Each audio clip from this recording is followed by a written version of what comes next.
dah belajar tentang probability. Ada soalan tak untuk probability discrete distribution untuk discrete random variables? Ada apa-apa soalan tak daripada lecture minggu lepas? Ada apa-apa soalan sebelum saya mulakan? Ada ke tak ada? Ada kot doktor. Okay. So kita akan masuk sedikit. Sebelum ni kamu dah belajar probability untuk dapatkan sesuatu event tu. Jadi sekarang saya nak ajar kamu tentang macam mana kita nak cari mean ataupun dalam bahasa Melayu mean jugalah untuk discrete random variables ni. Cara nak cari mean adalah kamu darab discrete variables tu, nilai discrete variables tu dengan kebarangkalian dia dan kamu jumlahkan dia. Dan nilai mean ni dia sebenarnya sama dengan nilai expected value.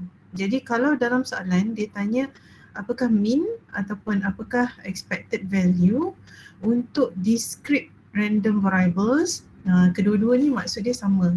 So kalau kamu dapat nilai mean samalah dengan kamu dapat nilai expected value. Itu maksud dia. Okay, ini sekadar contoh je. Kita tengok jadual lah contoh ni. So kamu ada kat sini nilai X dan nilai kebarangkalian. So bila nak cari mean, apa yang kamu kena buat? Tadi contoh kat situ, saya tak nak remove tapi saya nak tanya apa yang kena buat kalau kita nak cari mean untuk jadual ni. Macam mana kita nak buat dia? Siapa tahu? Jumlahkan semua. Belum. Sebelum jumlahkan semua, apa yang kamu kena buat kalau ikut formula ni? Darab. Apa darab apa? Midpoint darab frekuensi. Dia bukan midpoint, ini nilai X. Nilai X kamu, sebab ni discrete. Discrete dia tak ada midpoint midpoint untuk continuous. Discrete tu nilai asal dia. So X darab dengan kebarangkalian X. So kosong darab dengan 0.15. So kosong darab dengan 0.15 jadi? Kosong. 1 darab dengan 0.2? 0.2. Okay, so kamu darab semua ni, kamu akan dapat nilai kat tepi ni dan kamu jumlahkan dia, nilai dia jadi berapa ni? Betul ke ni? 1? 1.0. 1 point, bukan 1.0 ni.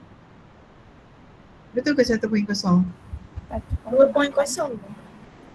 2.0 betul ke 2.0? 1.8. 1.8. Tu kamu kena alert lah. Maksudnya kat sini adalah 1.8. Ni salah yang ditulis ni. Ni dia dah buat dah kat sini. So jumlah dia adalah 1.8. Ingat untuk nilai mean ataupun expected value, dia tidak perlu di antara kosong dengan 1. Jumlah kebarangkalian mesti total dia sama dengan 1. Tapi nilai mean dia boleh jadi nilai apa-apa. Boleh faham? Ada soalan? Ada soalan? Okay? Okay so far? Okay. Alright. So tadi kita cari mean, sekarang kita cari standard deviation. So untuk discrete random variables ni, kita ada juga soalan yang dia suruh kita cari standard deviation ataupun sisihan piawai dalam bahasa Melayu dia. So sisihan piawai ni formula dia macam ni. Saya tak galakkan kamu hafal, tapi kalau kamu hafal pun boleh, tak ada masalah. Sebab kamu just kena ingat yang untuk sisihan piawai ni adalah square root of summation. Summation ni kamu kena buat yang kat dalam ni dulu. X kuasa 2 darab dengan kebarangkalian PX dan kamu cari nilai mean, kuasa 2 kan dia. Okay, sorry. Summation ni darab dengan nilai mean kuasa 2. Lepas tu kamu punca kuasakan dia. Itu adalah nilai sisihan piawai kamu. So contoh, kita tengok contoh ni. So kita ada kebarangkalian X, nilai X dan kebarangkalian X. So kita nak cari X kuasa 2. X kuasa 2 kan? So X kuasa 2, kosong kuasa 2? Kosong kuasa 2? Kosong. Kosong. Okey. 1 kuasa 2, 1 lah. 2 kuasa 2? 4. 4. So seterusnya sampailah 5. 5 kuasa 2 akan jadi? 25.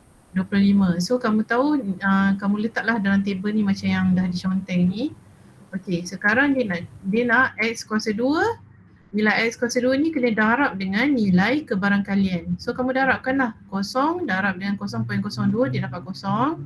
1 darab dengan 0.2 kamu akan dapat 0.2. 4 darab dengan 0.3 1.2 dan seterusnya. So sekarang ni dia kata nak jumlah. So jumlah, bila kamu dah darab, kamu tambahlah jumlah ni. 0 tambah dengan 0.2 tambah dengan 1.2 tambah dengan 2.7 tambah dengan 1.6 tambah dengan 2 jadi berapa? Ada siapa boleh kira? Berapa yang dapat? 7.7. 7.7. 7. So betul lah jawapan dia kat sini. So kita tengok dia yang dia buat. Betul lah, dia dapat 7.7. Okay, sekarang ni untuk nilai min. Nilai min adalah apabila kita darab X dengan kebarangkalian X. So kita dapat dia 2.5. So kamu masukkanlah dalam equation. Kamu dah ada jumlah dia 7.7.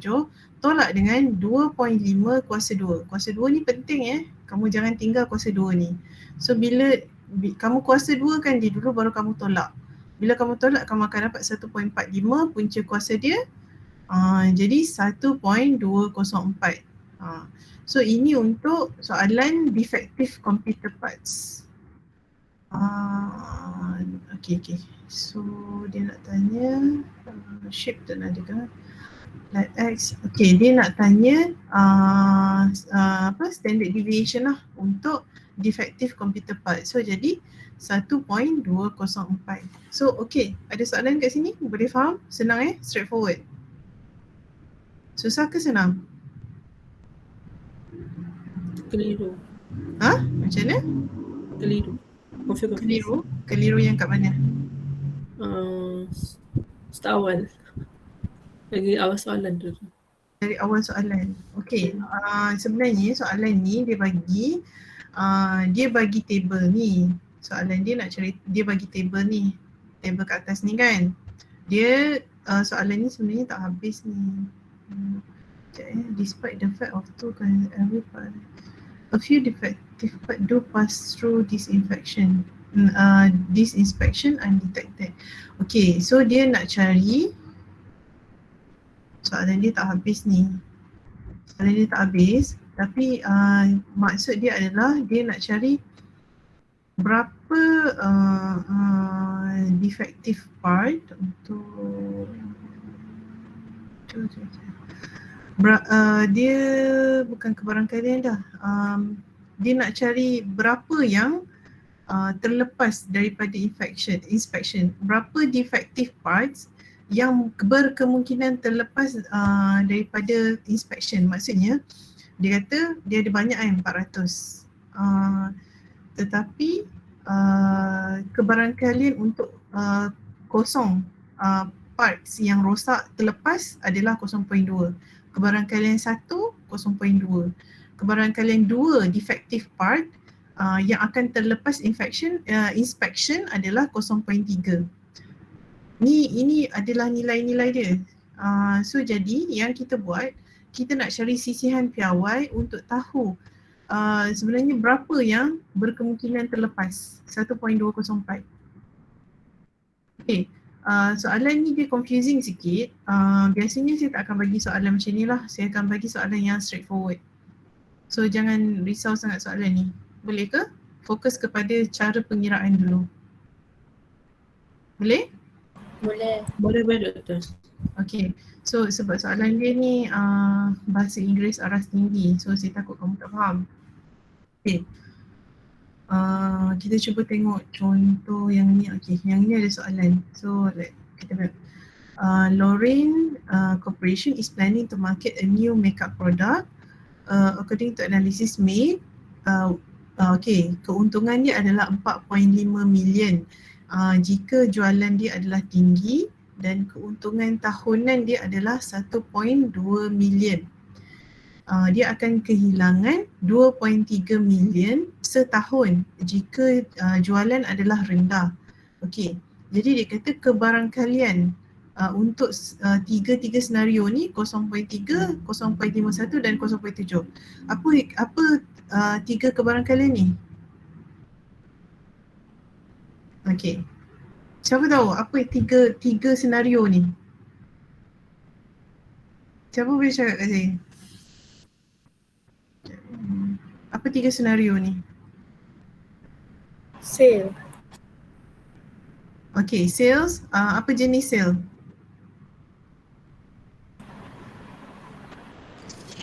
Produk. Okay, jadi dia kata tiga senario kat sini. Saya tak ada. Kejap ya. Okay, kat sini ada tiga senario. Apa kata betul dah sale tu? Sales dari segi apa? Nampak tak kat sini? Nampak tak tiga ni? Nampak. So tiga ni adalah senario dia. Dia kata kalau jualan tinggi dia akan dapat 4.5 million.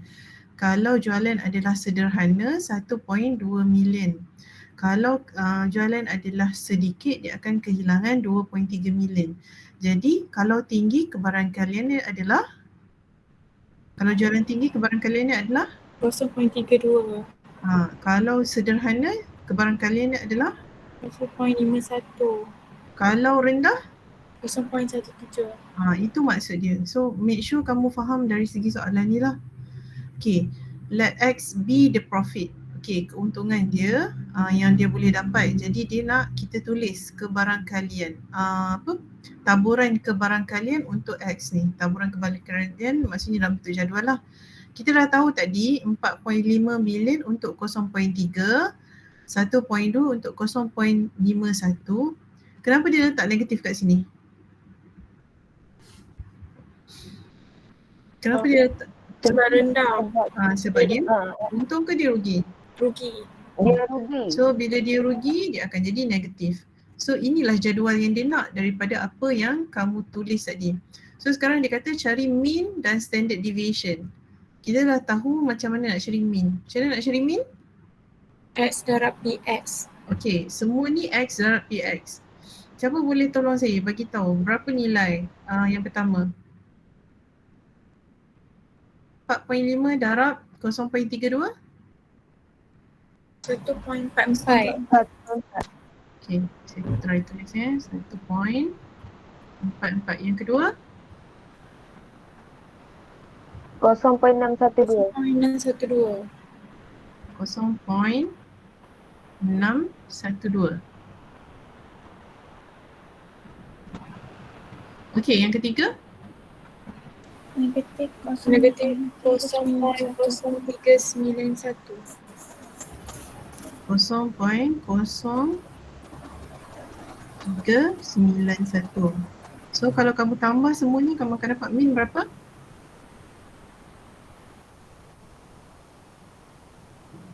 Berapa mean kamu?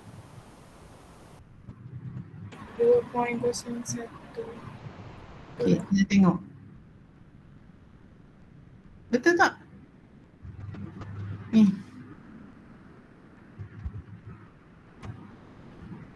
Berapa? 2 point?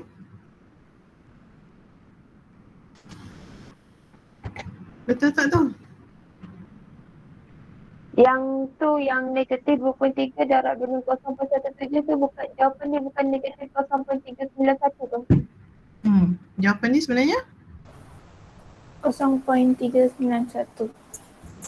Dia kosong lah kat sini. Okay, so kalau tambah semua ni jadi? 1.661. So dapatlah jawapan ni. Betul kan?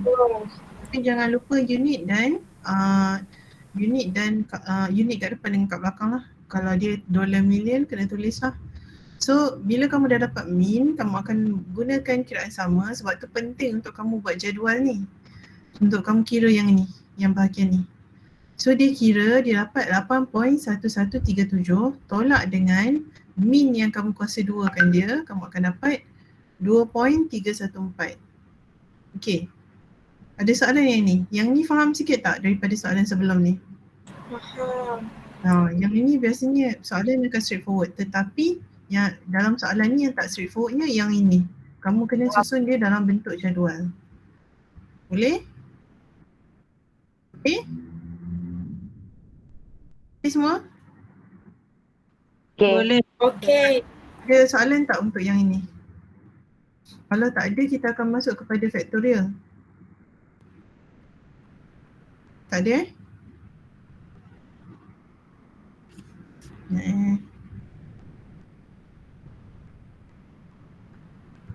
Kalau tak ada, kita akan masuk kepada factorial, combination and permutation. Pernah belajar tak pasal yang ni? Benar. Okay, so saya pergi secara cepat sedikit lah. So factorial ni, dia sebenarnya kamu gunakan simbol tanda seru untuk menyatakan bahawa nombor tu dia akan darab dengan nombor yang dia akan darab dengan semua nombor di bawah dia kecuali kosong. Maksudnya kalau 5 factorial dia akan darab 5 darab 4 darab 3 darab 2 darab 1. So kamu akan dapat jumlah dia lah. 5 darab 4 darab 3 darab 2 darab 1 berapa?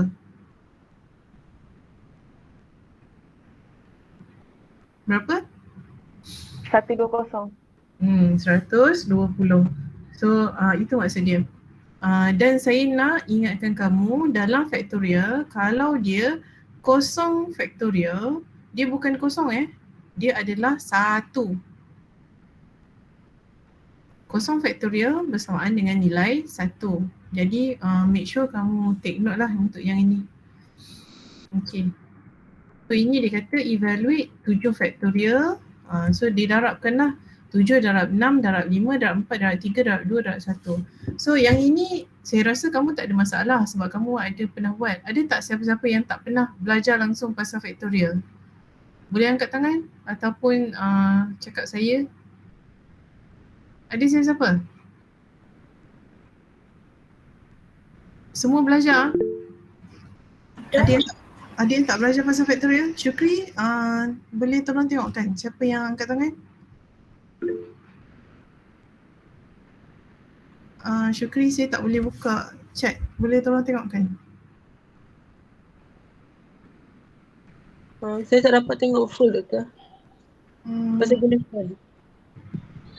Orang. Dania dengan Hafiz. Oh, tak pernah langsung belajar pasal factorial? Tak pernah langsung Okay, factorial ni apabila kamu jumpa simbol yang macam ni. Kamu jumpa simbol yang macam ni.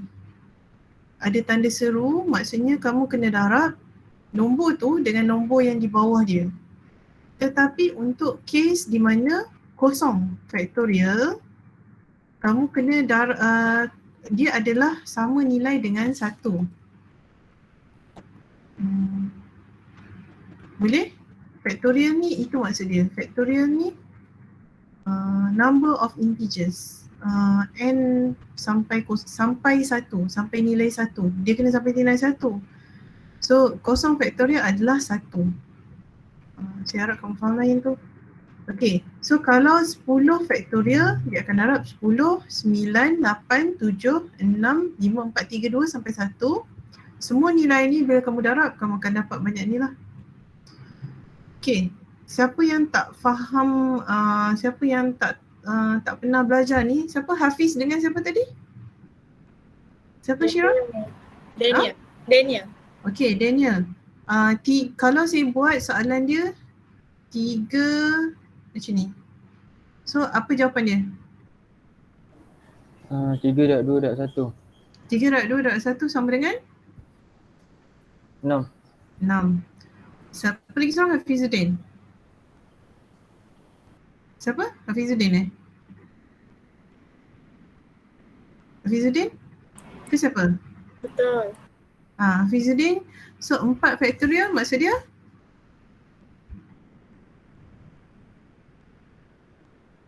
Afizuddin ada tak? Ha. 4 darab 3, darab 2, darab 1. Jadi sama dengan? 24. Okay, so saya harap kamu faham lah apa itu factorial. Okay, so kalau yang macam ni 5 tolak 5 factorial, kamu akan dapat kosong factorial. Bila kosong factorial, dia sebenarnya bukan kosong dia adalah always equal to 1. So saya nak kamu ingatlah yang ni. Okay, so kita habis factorial tu, saya nak pergi terus quickly kepada combination. Combination ni adalah gabungan. Gabungan number of combination of an element selected x at a time. Maksudnya kombinasi elemen n dipilih pada waktu x. Apa macam mana? Kita buat contoh lah senang. So susah nak ni. Okay. N ni adalah number of element. X ni adalah number of element selected per selection. Maksudnya berapa kali kamu pilih elemen tu. So kamu akan dapatlah gabungan dia.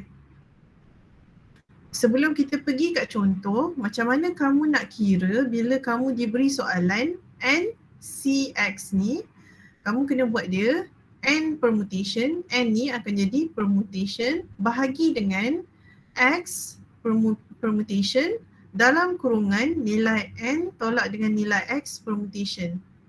So ini untuk combination lah. Okay. So tengok dulu yang ini. Kita tengok satu ni Okay. Dekat sini, an ice cream parlour has 6 flavors. Dia ada 6 perasa ice cream. Sadia want to buy 2 flavors of ice cream. Daripada 6 ni dia nak pilih 2. If she randomly select 2 flavors out of 6, how many combination are there? Okay, jadi ni kombinasi. Dia pilih 2 elemen daripada 6. So dia nak tahu berapa kombinasi 2 daripada 6 ni yang dia boleh dapat. Sebab tu dia guna NCX. So N dia adalah jumlah keseluruhan iaitu 6. X ni adalah apa yang dia nak pilih iaitu 2. So dia buat macam ni. Okay, tadi kita tulis N CX. So N adalah 6, CX adalah 2. So N 6 permutation bahagi dengan X permutation darab dengan nilai N tolak X permutation. So ini yang kamu akan dapat bila kamu darab dia. Darab dan bahagi. Ada soalan tak untuk yang ini? Boleh faham atau tak boleh faham? Boleh faham? Tak boleh faham? Mana Boleh. satu? Okay, sebab penting untuk bagi kamu untuk faham benda ni sebab soalan ataupun penerangan seterusnya akan berkait juga dengan yang ini. So kita tengok Okay, so sebelum tu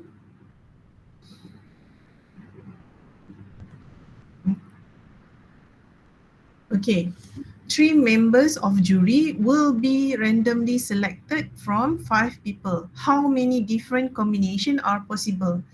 So boleh tak seorang tolong saya macam mana kita nak buat dia dalam bentuk combinatorial. Okay, kita nak tulis dia mula-mula kita nak tulis macam mana? CNX. Okay, apa nilai N dia? 3. 5. 5. Nilai N dia adalah 5. X dia? 3. Okay, X dia adalah 3. So, kita nak buat combinatorial macam mana? Dalam bentuk combinatorial 5 5 C3. 5 combinatorial 3 macam ni. Sorry, saya tulisan tak berapa cantik. So formula dia adalah kat atas ni 5 factorial bahagi dengan 3 factorial. 3 factorial darab dengan 5 factorial. 5 tolak 3 factorial. 5 tolak 3 factorial. Okay, boleh faham So berapa jumlah dia kat sini? Okay, tak apa. Kita tengok macam mana kiraan dia. So kiraan dia 5 darab 4 darab 3 darab 2 darab 1 sama dengan 120 bahagi dengan 12, dia dapat jawapan dia adalah 10. So at least kamu faham bila ada soalan macam ni Boleh? So ini latihan lain, kamu boleh cuba buat latihan ni. Kalau ada soalan boleh tanya saya lah. Okey, lagi satu yang penting selain daripada factorial, combinatorial, kita juga ada permutation. Permutation ni dari segi susunan, order or arrangement. Maksudnya kita nak susun dia. So permutation ni adalah NPX. Tadi combination, gabungan. So permutation ni adalah susunan. Untuk nak faham, kita akan buat contoh, tapi sebelum tu saya nak kamu faham dia lain sikit daripada combinatorial. Permutation ni dia tak ada nilai kat depan. Dia tak ada nilai X factorial kat depan. Dia ada N factorial bahagi dengan N tolak X factorial. Tu formula dia lain sikit daripada combinatorial. So saya harap kamu ingatlah yang tu. Okay, so kita tengok satu contoh ni.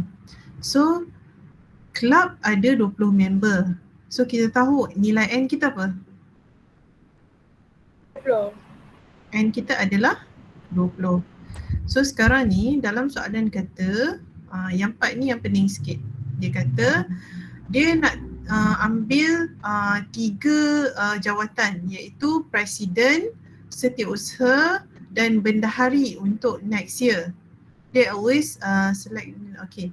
Jadi nak ambil tiga orang yang pegang jawatan ni, dia akan ambil 3 nama secara rawak daripada keseluruhannya. Jadi daripada keseluruhannya, yang pertama akan jadi presiden, yang kedua akan jadi bendahari, yang ketiga akan jadi yang kedua akan jadi setiausaha, yang ketiga akan jadi bendahari. So dalam soalan ni beza dia dengan combinatorial adalah susunan. Apa-apa yang diambil, yang pertama akan jadi presiden, yang kedua akan jadi setiausaha, yang ketiga akan jadi bendahari. So bila kamu jumpa soalan yang dia ada susunan, pengiraan kamu adalah menggunakan permutation. Tapi bila dalam soalan tu dia kata ada gabungan, macam tadi dia ada gabungan 2 perasa, dia adalah combinatorial. Boleh faham? Okay, jadi kat sini dari segi permutation macam mana kita nak buat? Apa permutation dia? 20 P3. 20 permutate 3, permutation 3. Okay, so dia akan jadi, ingat tak formula dia? 20 Factorial. Factorial bahagi dengan 20 tolak 3. 20 tolak 3. 20 tolak 3 factorial. Sorry, saya punya mousepad ni dah tak. Okay, so dia akan jadi 17 lah. So bila dia kira, jawapan dia adalah 6840. So yang pertama yang dipilih akan jadi presiden. Permutation ni maksud dia berapa banyak kemungkinan susunan untuk 3 nama diambil daripada 20 tu. So kamu akan dapat 6840. Sesiapa saja boleh jadi, tetapi nama yang pertama akan jadi presiden, yang kedua akan jadi setiausaha, yang ketiga akan jadi bendahari. So dia boleh jadi mana-mana kebarangkalian tu lah. Boleh faham ya? Ada soalan setakat ni? Doktor, Ya? saya nak tanya, maksudnya beza dia dengan combination ni dia macam dia lebih kurang sama, tapi cuma yang beza dia adalah rumus lah. Satu formula, satu lagi soalan. Macam tadi soalan dia kata dia nak gabungan 2 perasa. Bila gabungan dia tidak ada apa-apa kepentingan. Maksudnya tak ada pula dia kata aiskrim pertama tu dia nak bagi kat siapa, aiskrim kedua tu dia nak bagi kat siapa. Dia memang nak 2 perasa aiskrim tu. Tetapi untuk soalan ni mana-mana nama yang dipilih, nama tu mesti dalam susunan yang mana pilihan pertama akan jadi presiden, pilihan yang kedua akan jadi setiausaha, pilihan yang ketiga akan jadi treasurer. Jadi sebenarnya untuk yang ini berbanding dengan yang sebelum ni dia lagi mendalam. Yang tadi 2 saja. Yang ini dalam 3 nama tu kemungkinan untuk berapa orang jadi presiden lagi banyak, kemungkinan untuk berapa orang jadi setiausaha lagi banyak. Contoh macam ditulis kat sini mungkin dalam situasi pertama Ali yang akan jadi presiden. Dalam situasi yang kedua Christine yang jadi presiden. Contoh kalau kamu ada 3 nama ni kan, nama ni akan rotate untuk setiap ni. So kebarangkalian dia adalah lagi besar. Sebab dia melibatkan arrangement ataupun susunan. Faham tak maksud saya? Maksudnya dalam lucky draw, siapa yang dia kata okey, nama pertama yang saya pilih ni akan dapat tempat ketiga. Nama kedua yang saya pilih ni akan dapat tempat kedua. Nama ketiga yang saya pilih akan dapat tempat yang pertama. So dia ada susunan. Bila ada susunan, dia bukan lagi combinatorial, dia adalah permutation. Tetapi kalau dia kata saya akan ambil ketiga-tiga nama ni daripada 20 nama yang ada, kesemuanya akan jadi pemenang. Ketiga-tiga ni akan jadi pemenang. So itu adalah combinatorial, bukan permutation. Boleh faham? Boleh. Okay. So yang tadi kita dah habis. So kita sekarang pergi kepada binomial probability distribution.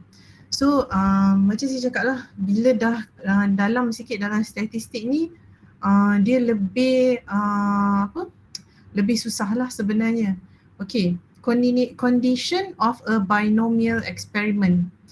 So pernah dengar tak binomial probability distribution? Taburan kebarangkalian binomial. Pernah dengar ataupun tidak? Tak pernah. Tak pernah itulah. Okay. Kita tengok contoh untuk fahamkan lagi lah, sebab kalau saya terangkan benda ni, kamu tak akan faham. Okay.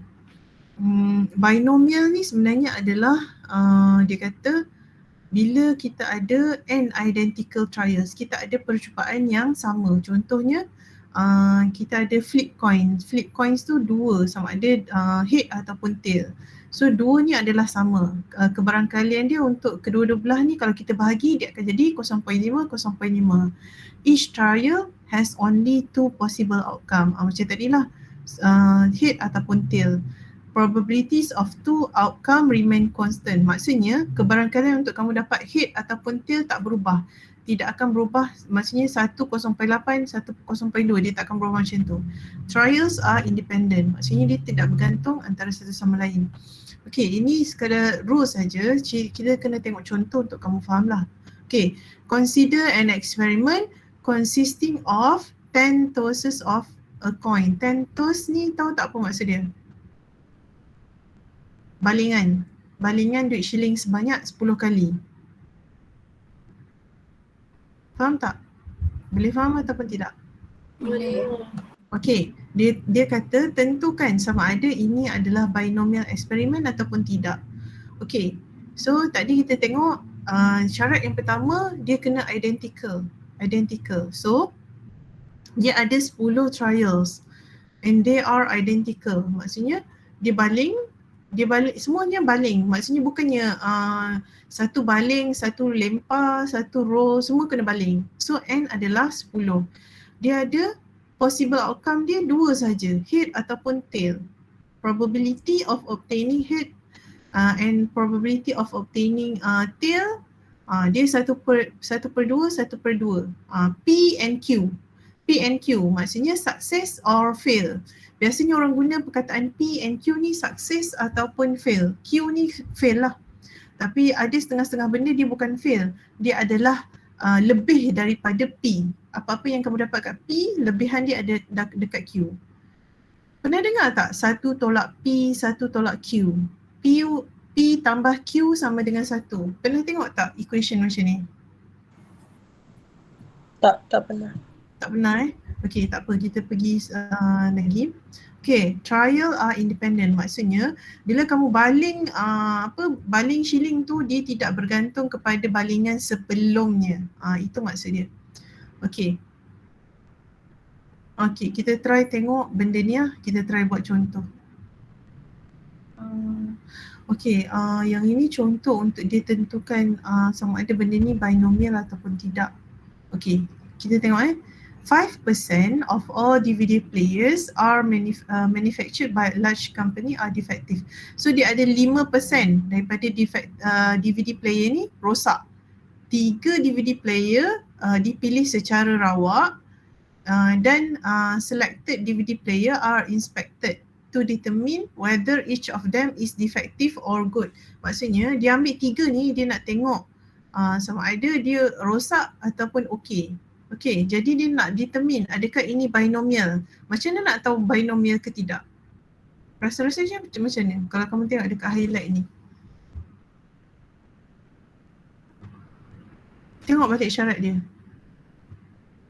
Tengok balik syarat dia. Dia ada berapa possible outcome? 2. Trials dia identical tak? Maksudnya adakah dia ambil mula-mula dia ambil DVD, lepas tu dia ambil kaset? Ada ke? Tidak. Semua sama kan? Probabilities of 2 outcomes remain constant. Outcome dia ada berapa? 2. Dan constant, sama ada rosak ataupun tak rosak kan? Betul atau tak? Betul. So independent. Trials are independent. Kita tengok apa yang dia cakap. Okay. Each trial, each DVD player, bila kita ambil DVD player tu, adakah bila kita ambil tu dia akan berkait dengan DVD player yang kita ambil sebelum tu? Dia tak berkait sebab semua ni lain-lain. Betul kan? Yes? So jadi dia adalah eksperimen binomial. Okay. Itu sekadar untuk kamu faham lah adakah dia binomial ataupun tidak. Binomial ni, BI maksudnya 2. Dia ada 2 kebarangkalian saja, success ataupun failure. Jadi kalau kamu nak kira binomial probability distribution, bisa kata kalau dia tanya kat kamu, kirakan taburan kebarangkalian binomial, dia nak kamu kira gunakan formula ni. Dalam formula ni ada gabungan combinatorial, iaitu gabungan elemen tu, gabungan elemen yang sukses, P ni sukses, Q ni failure. Dia tak semestinya sukses or failure, tapi dia senang kalau kita guna perkataan sukses dan failure lah. Ada setengah-setengah senario dia bukan cakap sukses or failure. Ada yang dia ambil, ada yang dia tak ambil. Yang tak ambil tu akan jadi failure lah. Okay. Macam saya cakap tadi, nilai P dengan Q bila kamu tambah dia kena sama dengan 1. Jadi kalau kamu diberi nilai P, untuk dapatkan nilai Q kamu boleh tolak 1 tolak dengan P. Vice versa. Boleh faham Setakat ni boleh faham tak dekat formula ni? Kita akan buat contoh nanti. Formula. Okay, clear? Okay, so make sure kamu familiar lah dengan ni. Okay, untuk P, kuasa dia adalah kuasa elemen X, tapi untuk Q kamu kena tolak size total number of trial, berapa kali kamu buat ni, tolak dengan nilai X, berapa kali kamu berjaya. Okay. So kita tengok balik soalan tadi, 5% of DVD players defective. Dia kata 5% daripada keseluruhan. Kalau 5% rosak, berapa peratus yang tak rosak? 95. 95 yang tak rosak. So P dia adalah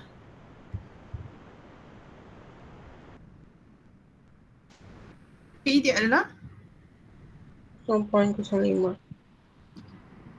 So kalau kamu tengok kat sini, kalau kita guna perkataan rosak, rosak tu negatif. Sepatutnya dia failure, kan? Betul tak? Betul tak? Betul. Tetapi sebab soalan ni tanya apakah yang mana satu yang rosak? Bila yang mana satu rosak, sebenarnya nilai P tu adalah defektif yang dia nak, yang dia cari. Fokus soalan ni adalah kepada yang rosak.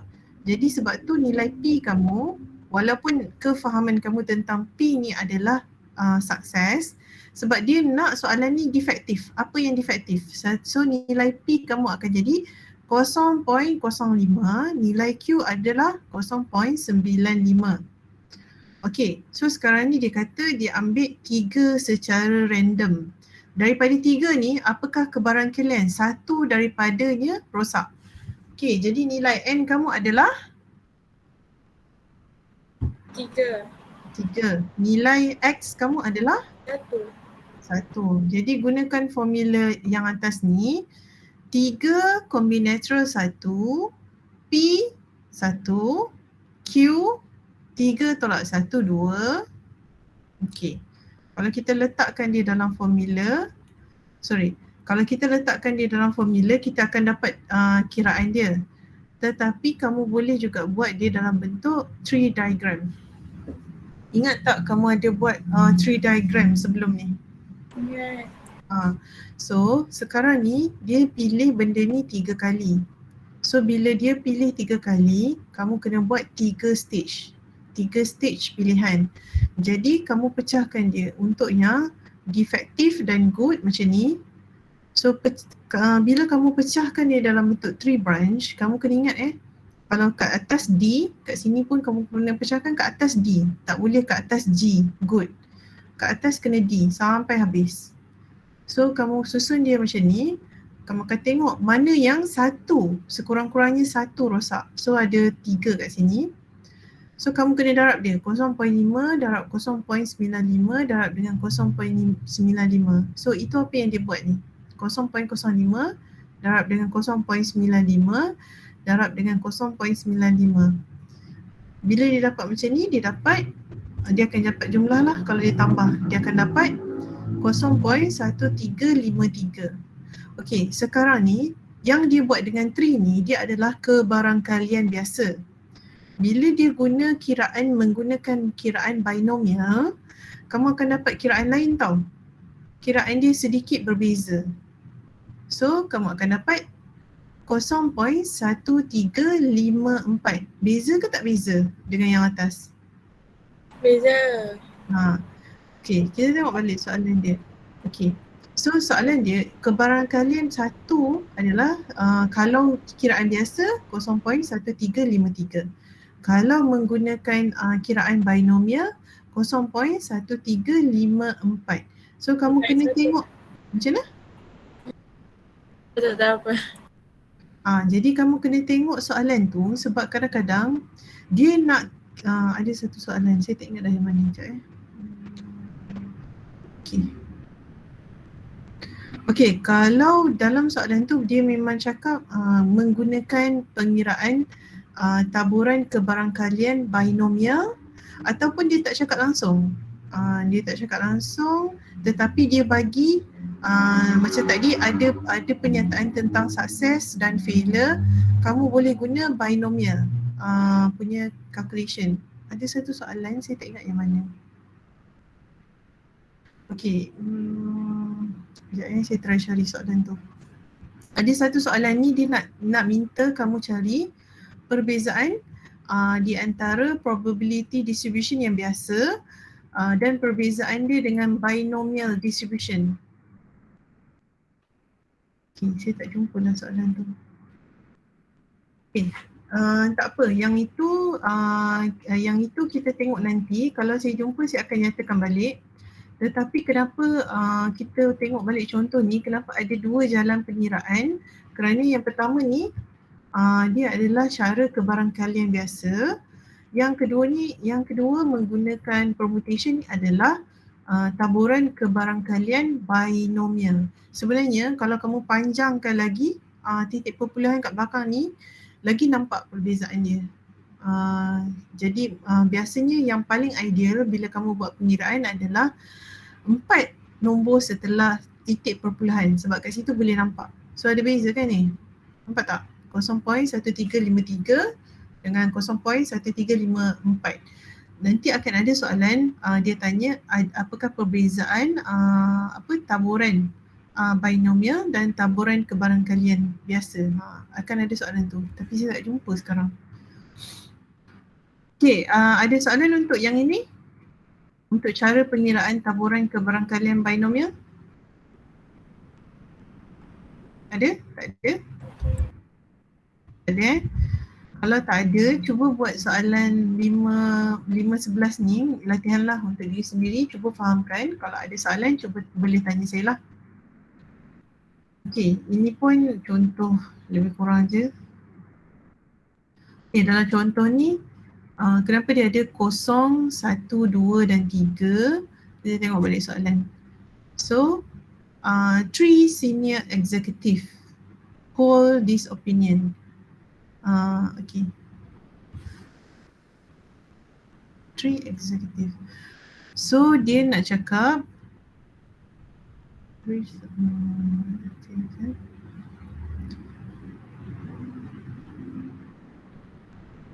okay, sebab ada 3 senior executive, so kebarangkalian dia kalau tak ada yang buat keputusan kosong, ada satu orang, 2 orang yang buat keputusan, 2 ataupun 3 orang yang buat keputusan. Tu antaranya lah. Okay. Kita tak payah pergi yang itu agak complicated. Kejap. Using the table of binomial probabilities. Okay, ini kalau kamu nak cari nilai menggunakan table. Sebelum ni pernah tak guna jadual? Dalam SPM pernah tak guna jadual untuk cari nilai? Pernah ataupun tidak? Tak ingat terus. Tak pernah tak pernah guna table Tak ingat. Oh, tak ingat. Okay, sebab kamu tak pernah belajar binomial ni. Jadi ini adalah contoh dia nak cari dalam bentuk jadual. Tapi saya tak nak fokuskan kat sini sebab saya nak kamu buat dalam bentuk pengiraan. Kalau bentuk jadual, kamu kena cari nilai n, kamu kena cari nilai x, kamu kena kenal pasti nilai p, dan daripada situ kamu akan dapat kebarangkalian. Contoh untuk x dia nilai 3, jumlah n dia adalah 6, kamu akan dapatlah terus. So kamu tak payah buat calculation macam yang kat atas tadi. Tetapi table ni, yang ini contoh. Biasanya table yang sebenarnya ni dia lagi kompleks sebab nilai n dia lagi banyak, nilai x dia lagi banyak, nilai p dia lagi banyak. So ini ringkasan. So saya tak nak kamu buat yang ni lah. Cukup sekadar untuk kamu tahu macam mana kamu nak tengok dalam jadual jika kamu diminta untuk cari kebarangkalian, taburan kebarangkalian binomial jika diberi nilai n, nilai x dan nilai p. Boleh? Okay? Okay. Alright, so yang itu adalah untuk taburan kebarangkalian binomial. Okay, untuk taburan kebarangkalian binomial, tadi taburan kebarangkalian diskrit pun kita ada kira mean dengan standard deviation. So untuk binomial ni, ada juga jalan kira untuk cari mean dan standard deviation. So untuk mean, kamu darabkan dengan jumlah event tu, darab dengan jumlah sukses, kamu akan dapat mean. Untuk standard deviation, kamu darab jumlah dia, sukses dengan failure, darab sekali, kamu punca kuasa duakan dia, kamu akan dapat nilai standard deviation. So contoh dalam ni, okay, 56% remaja. Dah letih ke? Nak berehat sekejap tak? Boleh doktor. Berehat. Itulah, okay. Maaf saya tak perasan. So kita rehat sekejap. Saya pasang animation lah.